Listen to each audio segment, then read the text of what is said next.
Ini sini kena kebaikan nak ni.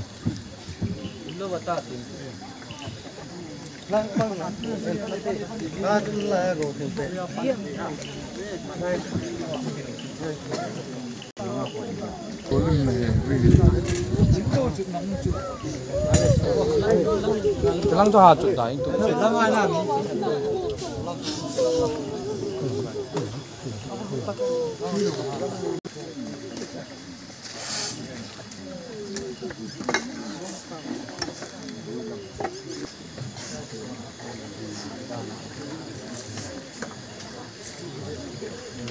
Là bọn panuin là tòm ngà yuin thì bấm xuống rồi thì chắn đi thả lên lồng tim nó xuống và nó dễ hết lâu pin nó kim nào nó chọn nào của cái gì lết ra nó đi tự tiêu hình lăng